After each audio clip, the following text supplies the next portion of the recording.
The promotional catchphrase for the 1946 film Gilda was, "There never was a woman like Gilda." And certainly no one could have played her like Rita Hayworth. But also, nobody could have worn the clothes like Rita Hayworth did.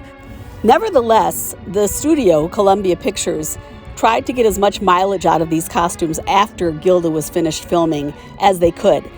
The wardrobe was specially designed for Rita by Jean-Louis, but Columbia utilized the costumes in as many productions and publicity photos of other actresses as they could. And that's what we're going to look at today.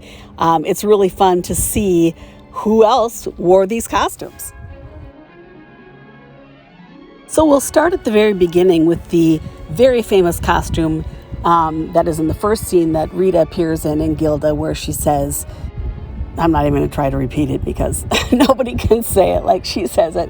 You know the scene, the famous scene where she asks if she's decent.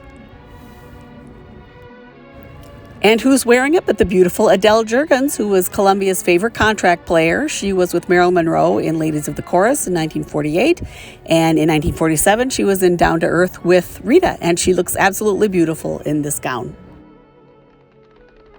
Next up is this gorgeous costume with the lounging pajamas underneath, and the lounging pajama part was worn by Evelyn Keyes, and here comes Mr. Jordan.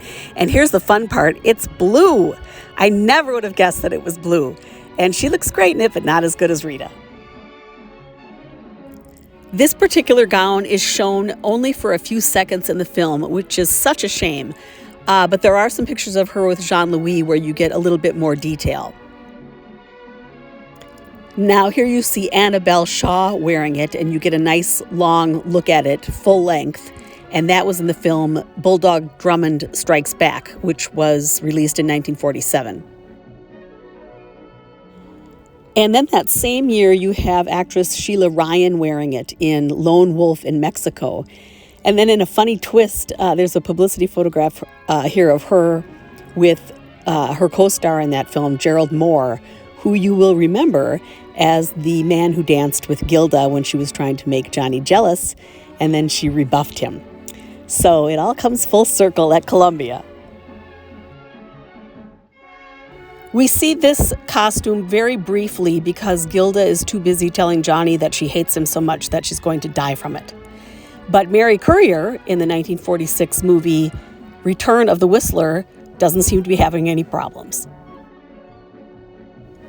Gladys George was the unlikely person to wear this costume in 1947 in a film called Millie's Daughter. And it doesn't quite have that same appeal as it did in Gilda.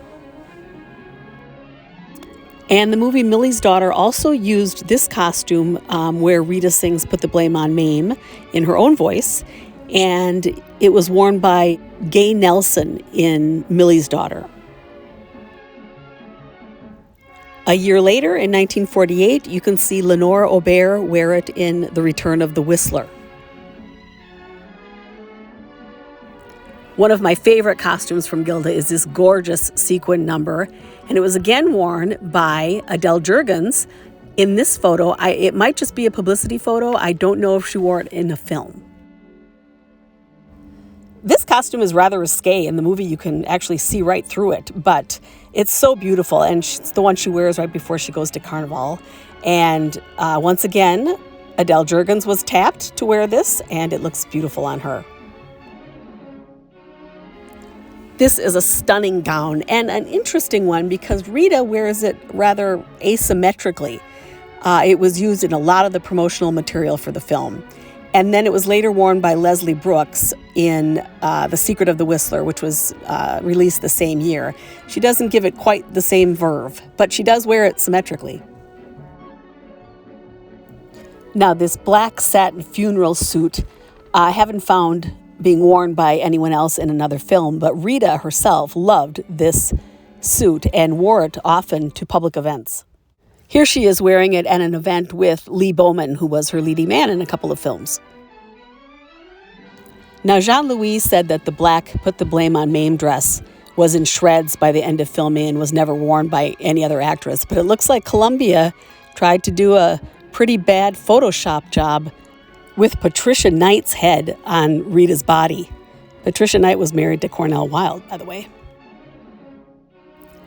And so, although I'm biased, my feeling is that if you're watching this video, you probably agree with me that nobody wore them like Rita. Thanks for watching.